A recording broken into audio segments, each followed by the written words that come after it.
Welcome to the Dead Pixel Society podcast, the photo imaging industry's leading news source. Here's your host, Gary Peugeot. The Dead Pixel Society podcast is brought to you by Media Clip, Advertech Printing, and Independent Photo Imagers. Hello again and welcome to the Dead Pixel Society podcast. I'm your host, Gary Peugeot, and today we're joined by Max DesMarais, who's the Director of Strategy at Vital Design. He's coming to us from Salt Lake City, Utah. Hi, Max. How are you today? I'm doing pretty well. Hey, Max, tell us a little bit about Vital Design and the whole marketing world. Before we get into the actual content, kind of just talk about how you got into the business and what the company does.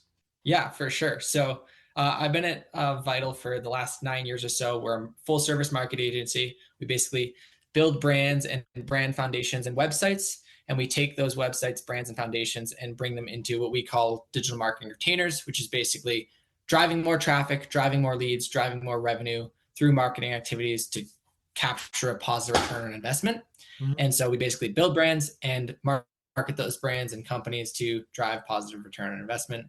I've been, in digital marketing for quite a bit of time. I grew up in New Hampshire, was obsessed with the outdoors, went to the University of New Hampshire and got into digital marketing because I felt like it was the future of marketing, where I felt like I wanted to be in the marketing field. And as a prospective digital marketer trying to enter the digital marketing space, I had felt that my education was lacking on the digital marketing side of things. So I actually started my own website, my outdoor base camp, to merge my passions with digital marketing, to teach myself digital marketing and help me get a job out of college. And so since then I've had this, small business on the side that's helped me use it as a sandbox to learn digital marketing, but also helped me, incorporate my passions into my everyday work. So somebody goes to my outdoor base camp, what do they find there?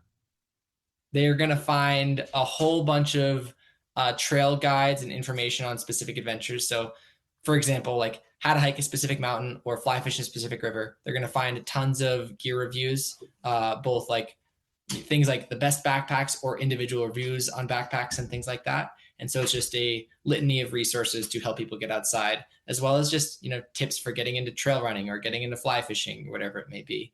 And I've been, writing articles for years and driving organic traffic and doing affiliate marketing and selling photography prints and doing all these types of things. And also being did a stint of being a hiking guide and so forth. There you go.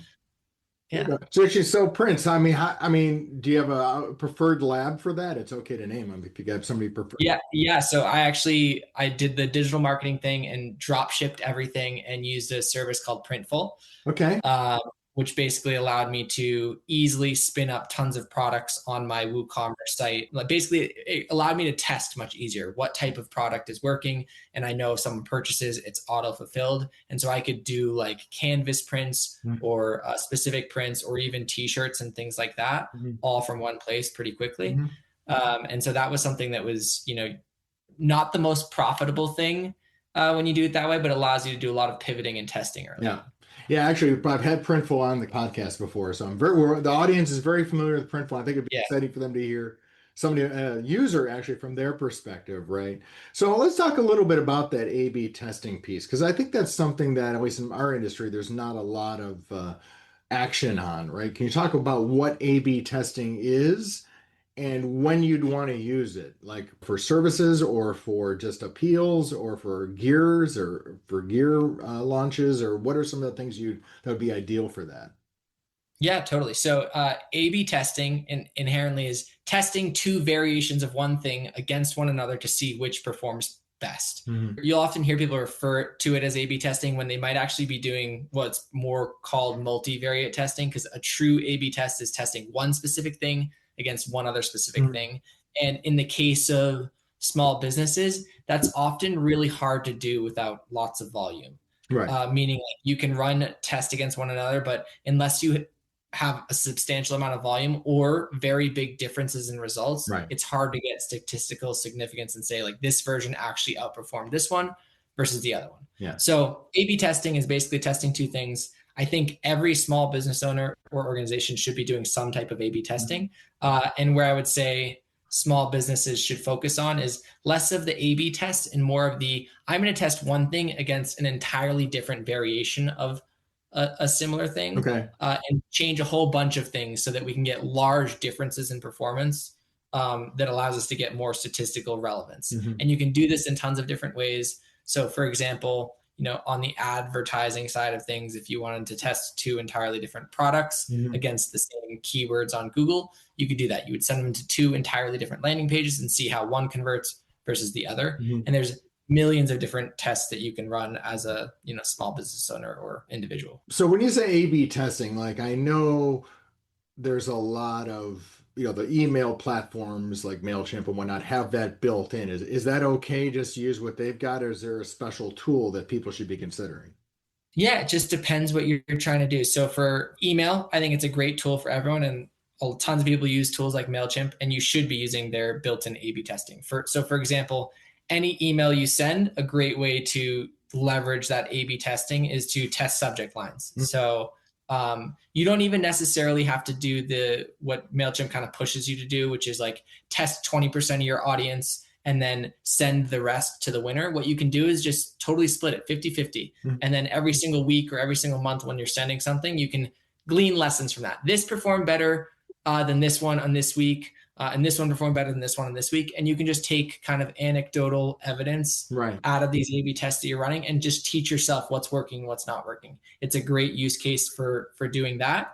And then the other side of things is like if you want to redesign your email template or change the structure, there can be lots to be gained there. So for example, A/B testing your very designed, beautiful version, your email that's got tons of images and looks gorgeous versus your plain text email, which is basically a block of text and maybe some links in it. Yeah. I think particularly in the space of photography, you'd be surprised how underperforming what overly designed emails can be for various reasons. One reason being you get stuck in spam filters with tons of images, or the email will actually load slower than it would like a plain text version. And the other being, sometimes under-designed seems more personal, like a plain text email. So there's those types of things that are great A/B tests on the email side of things. Okay. If you're running ads, I think there's a huge opportunity to be running tests via either A/B testing platforms or just via your ad accounts. Like I said, test a landing page against another landing page or keywords versus other keywords. There's huge opportunities to continuously improve through testing. There's a lot of talk about funnels and things, right? Where you want to drive people to a specific landing page. Should you do that with everything or just the major stuff, right? If you're doing a big promotional, let's say, for example, for, back to school, something, you'd want a landing page for that, but would you use it for your everyday, half price print day or something like that?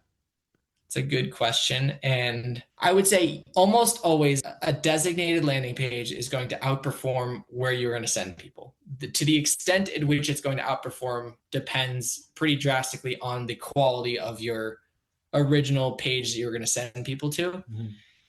So it's hard to answer that question, but I would say if you have the time and you're willing to put in the effort, a dedicated landing page is almost always worth it because you can incorporate making sure that one, it's conversion rate optimized, meaning like you're doing all the best practices to get people to take the action you want them to take. And you're not spreading their attention across, your main menu and like these other 4 things that they might do. There's a lot of value in that. And then also the intent. If you're sending people to a general page when they search for something specific, you tend to get worse performance. And so I think almost always you should be trying to leverage a landing page, which I would just quantify as a dedicated page to whatever you're trying to advertise or push people to. But there's always that sort of urge I want people to see everything. And if I got them there to see the camera bags or the backpacks, I want them to see the water bottles and the lenses and the filters. How do you restrain that, I guess? Yeah, I mean, it's a very interesting thing because I think as a digital marketer who's seen these types of tests over and over and over again across lots of different industries, it's pretty incredible how reducing choice improves your ability to get people to take the action you want them to take. I would rather get someone to take the action I want them to take and at a higher percentage and then teach them about all the other awesome things that I offer, because you're going to generally see better conversion rates that way. So I'll take it as an example. If they're searching for a camera bag, I want them to buy that camera bag. And if they take action, whether it be buying that camera bag, I can use that as a great opportunity to teach them all about the other things that I offer. And if they don't take that action, I can use tools like remarketing to follow them around and either try to get them to make that purchase or then educate them about all the other great stuff that we do. So I'm on the lines of, it's almost always better to teach them about what they're looking for specifically rather than show them off everything else that you do. Sure. But it is, because it's funny, because I see a lot of websites in the industry, especially the print sites, and they literally bombard people with every possible combination of product that they have, because they feel it's, because they've got, I mean, with outsourcing and drop shipping and everything else, you've got basically a universe of products you can sell. But you do kind of, there's analysis paralysis that happens from the consumer side, because if you put on the consumer hat, they're inundated with messages all the time. Yeah, you have to meet the consumers where they're at too. I think that's an important element of this. Like, there's consumers that don't know what they want. Right. And if they're in that stage, you need to help guide them into what is actually going to fulfill their need. And that might be where you need to be, further expanding your page. However, if you have someone that's searching for something specific, they've already identified their specific need. Right. You want to service that specific need. Right. And I think it's important to recognize that whenever you're doing marketing, particularly digital marketing, there's always this need to understand that your buyers are going to be in very different stages all the time, and you need to think about what stage they're in at that specific time. This comes into play with that.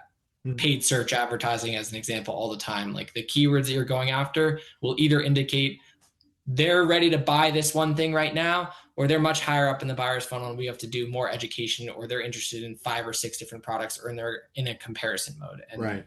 So it's just really important to think about where your buyer is at that particular moment. So let's talk a little bit about paid advertising, because that sort of world is changing pretty rapidly, right? You got, let's just focus on Google because they're kind of the big dog, but obviously there's Bing and other platforms too. But there's a lot happening there in the paid ad space, because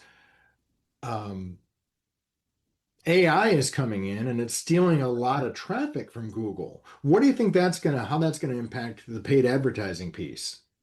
Yeah, I mean, it's been a crazy landscape the past particular year, probably the craziest in the history of time. And what we're noticing in general is that pay to play is becoming actually more important than ever. You're losing organic ability to show up for queries. So, for example, we'll just use Google as the example here. When people are searching for something online, they're far less likely to click on an organic result than they were 24 months ago. So if 1,000 people are searching for something specific, and it used to be 70% of those people would click on an organic search result, it's now more like 30, 40, or 50% of those people. And why is that? I mean, is it because Google's pushing them the links? The paid link? Yeah, it's 2 reasons. There's the paid advertising real estate is continuing to grow, meaning when you search something, you're going to see half the time shopping ads at top, then search ads, and then maybe like a featured snippet type thing, or also the AI overview. So like the ads are taking up almost the entire top fold, meaning you have to scroll to get to your organic listings. Right. So that pay to play is becoming more relevant. And at the same time this is happening, we're seeing those AI overviews in Google all the time, meaning you type anything with the question, for example, you'll see Google's AI overview gives you the ChatGPT like response, right, and compiles things. And that is eating a tremendous amount of clicks on the organic side of things. Mm-hmm. And we're also in this time period where I think it's pretty clear that Google lost revenue by doing that, meaning it's pushing their ads down. Google says we've lost no revenue on AI overview queries that are showing. But what we're going to see is that ads are going to start to be incorporated into those AI overviews as well. So they're not losing the revenue. And it's just more reason to see the pay to play is pretty essential in a lot of these spaces. Mm-hmm. In order to get those clicks, you probably need to be running paid search ads on Google. So just the good old, hey, I'm going to create some great content and drop it out there, and SEO optimize my keywords and my description and all that stuff, that's being de-emphasized now by Google. It's harder to win. First of all, it's a more competitive space. And when you do win, generally your opportunity is a bit lower than it was a couple of years ago, meaning you're not going to get as many clicks as you used to. So I think it's important for marketers to just understand that the opportunity maybe has dropped a little bit, and the way that you weigh your marketing efforts needs to, the math that you use might need to change a little bit. You might need to emphasize some of these paid tactics a little bit more than some of these existing organic tactics in certain situations, because the pay to play has taken over in some of those areas. So when you're talking about, let's say, someone who is, let's say an independent camera store, right? And they've got, don't have an infinite budget, and they're up against the B&H's and the Adoramas and the people like that who do have a, much bigger budget. And, let's say, for example, the co-op from Canon and Nikon isn't quite covering the freight, right? So you have a limited budget. What do you suggest are some of your tactics, or do you just say, listen, I may not be able to compete there, so I'm going to do more on another platform. Maybe I do Instagram, maybe I do TikTok or something like that. What are some of the other options? You just kind of, I'm talking about people with a finite budget, right? For a low item. I will say there's a benefit to the local store, the local owner, that is a little bit better than some of these national level organizations, meaning there is, as I'm sure everyone notices, a lot of local customization happening in the results for Google. So if you're in a specific location and you have your own Google Chrome profile, what Google shows you is going to be different based off of your location and your existing habits. Right. And when it comes to local stores and things like that, there's still a lot of opportunity, probably more so than nationally based organizations, to show up to your local audience, whether that's town specific, region specific, or state specific. Generally speaking, there's a lot of opportunity there still to make sure that you're having the proper pages organically to drive traffic, because you can show up and beat national organizations on the local level. So I would say, don't lose sight of that as a local small business. And then on the paid advertising side of things, there's still tons of opportunity for the same reason. Local based organizations can win out. And even if they're not local based, they can still beat out national level organizations by creating really high quality niche campaigns that are just going to beat out some of the things that the national organizations aren't going to do, because these smaller opportunities aren't as important to them or as relevant to them. So when you're talking about local, now does that include optimizing your Google My Business page and things like that? Because I've talked to a few people over the years who have really said that's sort of an overlooked thing that people are missing out on. That's a way to really tell Google, hey, I'm local, I'm active, go for it. Yeah, totally. I like no-brainer things are definitely make sure your Google My Business profile is optimized, has accurate information, and has all the info. Fill it out as much as you possibly can. Add imagery, make sure it's accurate, and keep it updated. Right. Number one, definitely do that. Number two, on the local front, use your other local businesses that are around you. Maybe not related to your specific industry, but hotels, restaurants, things like that. Leverage partnerships and use one another to interlink and talk about one another, because that's going to also tell Google, oh, this company is working with other local organizations. They're very clearly legitimate, and they're very more connected to this particular locale. So I think two things that are overlooked are Google My Business page, and then just leveraging other local organizations and companies to work together. Mention each other on your sites, do some co-marketing. I think there's a lot that can happen there. Oh, sure. Well, I mean, just because when we think of a photography company, right? You got either photographer, if it's a wedding photographer, they can talk about venues they go to, right? Or vendors they use, or caterers that they've worked with. There's all kinds of opportunity there. And I imagine that's a very natural thing to do, and something they should be doing anyway, right? Absolutely. And I would say if you're thinking on the digital side of it, be tactical about it. Get them to put up a blog post or a page on their website that links to you and mentions you. And that's going to go a long way on your organic ranking side of things.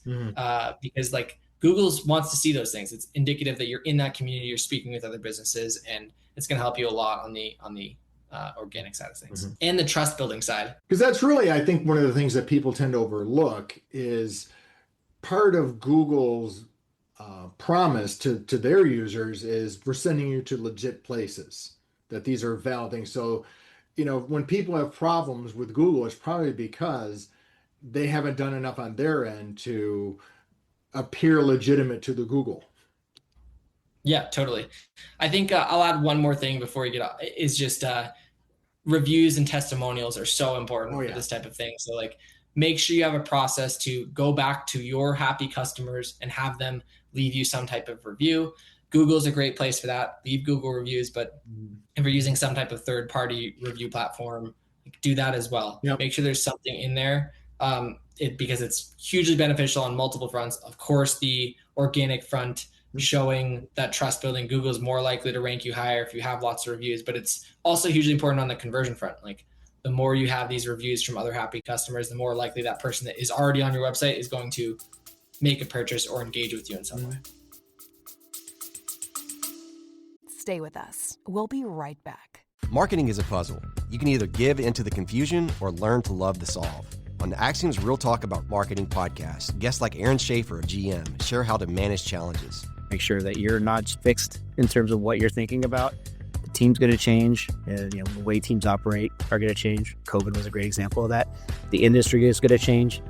Are cookies going away or not? That was another great example of that. And so how do you continue to evolve as the space evolves? Guests from HP, The Trade Desk, and Databricks share thoughts on today's marketing landscape. Find Real Talk About Marketing on YouTube, Axiom.com, or wherever you hear podcasts.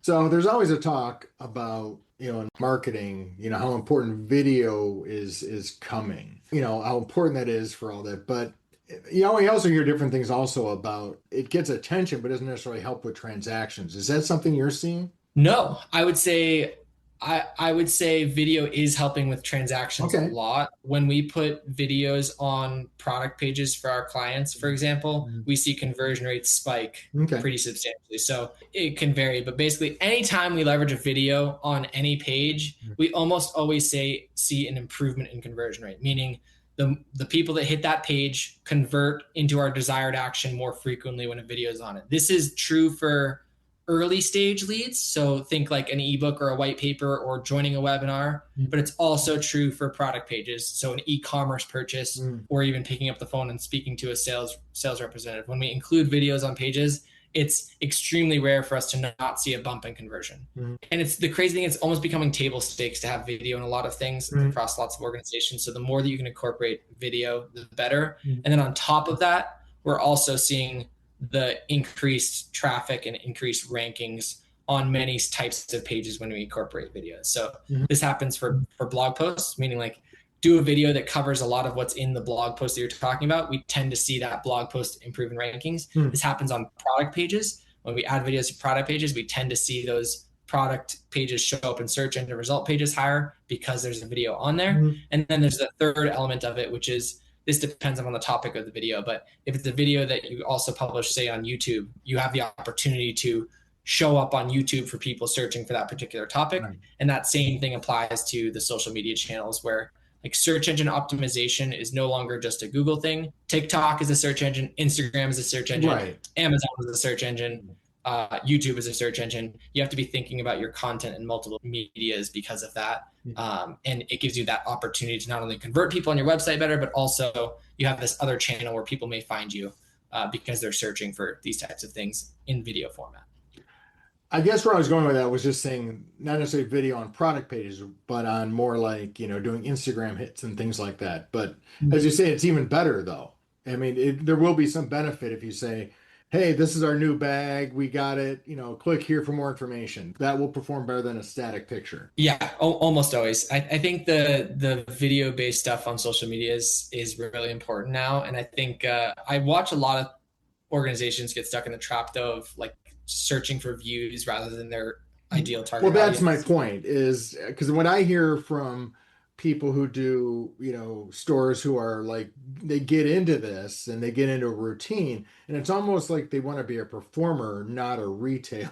Yeah. It's a difficult thing. Cause like you want to try and maximize your like pages exposure and get that video out there. But when you do so, you're often like maybe potentially even alienating your true ideal customer profile. Right. Because you're not talking about the things that you want to. And I think there's an important balance there of creating content that is going to hopefully get beyond your ideal target audience, but also is appealing to your ideal target audience. And I think it's more important to focus on video creation that's tailored directly to your ideal customer profile than it is to try and go viral. Really? Okay. So that's interesting, because I think that's, again, goes back to the idea of restraint, right? Is that the idea that, you're not going to appeal to everybody in every way. So you may use a different tactic to maybe draw in new customers, right? But you're saying video may not necessarily be the best way to reach first time visitors to your platform, through a wacky video.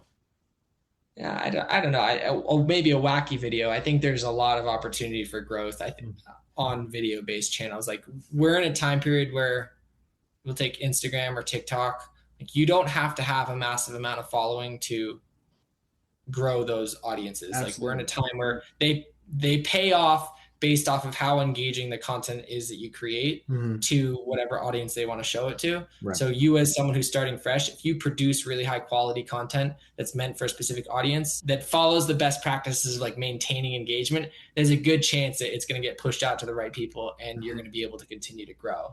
So I would not discount video as a very good strategy. And I think there's a great opportunity today where these platforms are much less concerned about your following and much more concerned about the quality of content you're producing. I just don't want people to get in the trap of producing content that truly isn't trying to get in front of their target audience. Right. Otherwise, you're just not going to get the value out of it. So you mentioned best practices. What would be for the benefit of the platform, the kind of stuff they're looking for?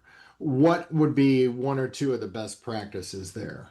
The thing that they're looking for that they want to push, right? Yeah, I mean, they want engagement, right? They want view time. And they want to see that people are watching your stuff to its completion. And they want to see that once they do that, they're also interacting with it and also sharing it with other people to expand the reach. So you have to be thinking about those metrics. And if you go into, we'll take like Instagram as an example, it's going to be like, what percentage of people watched past your first 3 seconds? Right. If that is low, you're destined for failure. Right. And so it becomes this game of keeping attention as long as you possibly can, and then trying to get people to take specific actions. And best practices are really hard to say there because there's this like whole viral game that's going on. Oh yeah, exactly. Yeah. All these psychological things you have to do to win. Yeah. But B, you have to be thinking about how do we keep people engaged? How do we hook them in and get to the payoff at the end rather than like easing into it? Because people's attention spans are too short, especially on these social media platforms. If you want to win, you got to be quick in getting their attention again. I mean, it just seems to me like there's a constantly moving menu of visual tricks people are using, right? Like like right now, I think it's hot that you're starting off camera and then they move the camera in like suddenly and like you're popping in like you're coming off the thing, there's like, are they going to classes for this or who's teaching them this stuff? I mean, it's kind of crazy when you look at this stuff. Yeah. You can watch people, like if you go through famous pages, you'll see the formula that they figured out at some point. Like, But when everyone else does it, they got to come up with something new. Yeah, exactly. It's a whole constantly changing game because what keeps people attention eventually gets saturated and switches. Yeah. And then you have to find a new way to hook people in. And the people that continuously win, you'll see them adapt. You'll see their video-based strategies adapt and how they produce that content. And I will say it's like a really creative based game, and it's really hard to win. And something that our agency is trying to figure out right now how to win in those. It's not nearly as easy as a lot of other things are. Oh, absolutely. I mean, because you're dealing with moods, perception, and trends and things like that, as opposed to, hey, this is a dashboard, we're going to run some A/B tests and things like that. If you take the most famous people, they've clearly figured it out, like Mr. Beast as an example. Yeah, exactly. Yeah. Like they've figured out this way to keep people's attention. And there's a lot of influencers I've seen have fallen off too. So, well, that's my point is you've got this sort of, rise and fall, almost like, the fad life cycle thing, right? Where it's like hot for a few seconds, peaks, and then drops off, right? And, I don't think my audience, they're running their day-to-day business, right? The payoff isn't there for them to invest in spending 3 hours a day analyzing trends. Maybe that's what they hire someone like you guys for, right? Maybe, but the reality is the day-to-day business, somebody who's not doing a Mr. Beast or something, it's a challenge, right? Yeah, it's totally challenging. I think a lot of small businesses are lacking the basics first that they should really be focusing on. Make sure your website explains what you do clearly. Make sure there's clear call to actions on it. Make sure you have the pages that highlight your products and all of your services in a clear way and gets them to convert. Make sure your Google My Business is updated. Make sure you're getting reviews, and then make sure that you're producing content that's going to help push them through the funnel. And like those basic things, 80% of organizations aren't doing consistently. Really? And yeah, I don't think so. No, I would definitely stand by that. Most organizations are not doing that stuff well. And the basic foundation things are where you should start. So have that done before you even think about going viral. Probably. Because I mean, the worst thing that could happen probably would be if you do come up with something and one of your backpacking videos goes viral and you don't have a clear call to action on your website, you don't have a clear funnel, you miss all that opportunity. That's exactly right. That's why we call it like the foundation building in our agency of like, we don't want to spend all this money to drive traffic to a poor foundation because we're not going to generate the revenue return on investment. So like, it's more important for us to make sure the foundation is solid first before we spend that time to bring all the eyeballs there. Some would say that's a vital design. Yes, they would. So where can people go to learn more about Vital Design and the things you guys offer? If you want to find Vital Design, simply do a Google search for Vital Design and you'll find our website right there, which has links to all of our socials. And then right below our website, you'll find a bunch of links to all of our socials as well. And you'll see that we offer digital marketing services, website design and development, and a whole litany of other digital marketing tactics. Awesome. Well, listen, Max, it's been great talking to you. I'm sorry that I took you away from hiking the trails to come talk to me, but I'm sure my audience will appreciate it. And thank you so much. Thank you so much for having me. It was very fun. Thank you for listening to the Dead Pixel Society podcast. Read more great stories and sign up for the newsletter at www.thedeadpixelssociety.com.